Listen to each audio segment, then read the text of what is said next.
वैशाख वद एकादशी व्रत कथा। श्री कृष्णाय वासुदेवाय हरये परमात्मने प्रणतः क्लेशनाशाय गोविंदाय नमो नमः। युधिष्ठिर ने पूछा, हे जनार्दन, वैशाख वद एकादशी का क्या नाम है तथा इनकी महिमा क्या है, मुझे विस्तार से बताओ।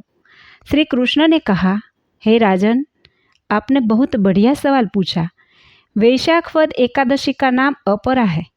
यह अनंत फल देने वाला और पापों का नाश करने वाला है। जो मनुष्य अपरा एकादशी के दिन व्रत रखता है वह संसार में विख्यात हो जाता है।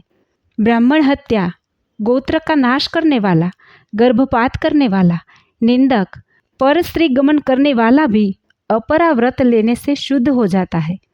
वह व्यक्ति जो झूठी गवाही देता है, तराजू में धोखा, जो मनुष्य शास्त्रों में कपट करता है, वह नरक का अधिकारी होता है। लेकिन अपरा एकादशी का व्रत करने से पापों से मुक्ति मिलती है। जो क्षत्रिय युद्ध भूमि से भाग जाता है वह नरक में गिरता है, लेकिन अपरा एकादशी का व्रत करने से मनुष्य स्वर्ग जाता है। गुरु की निंदा करने वाला शिष्य भी अपरा एकादशी के व्रत से स्वर्ग प्राप्त करता है।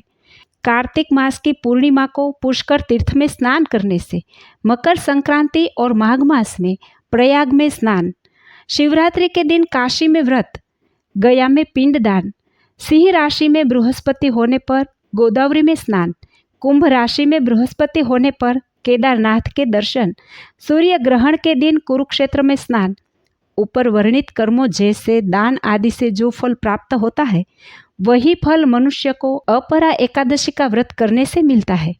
यह एकादशी का व्रत पाप रूपी वृक्ष को काटने में कुल्हाड़ी के समान है, पाप कर्मों को जलाने में अग्नि के समान है। यह पापमय अंधकार को दूर करने में सूर्य के समान है। हे राजन, पाप से डरने वाले मनुष्य को अपरा एकादशी का व्रत करना चाहिए। जो मनुष्य अपरा एकादशी का व्रत करता है और विष्णु की पूजा करता है वह सभी पापों से मुक्त हो जाता है और वैकुंठ चला जाता है। हे राजन, मैंने प्रजा की भलाई के लिए आपके समक्ष यह व्रत रखा है।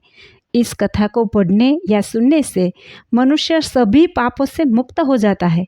इस प्रकार वैशाख कृष्ण पक्ष की अपरा नामक एकादशी का महात्म्य ब्रह्मांड पुराण में कहा गया है।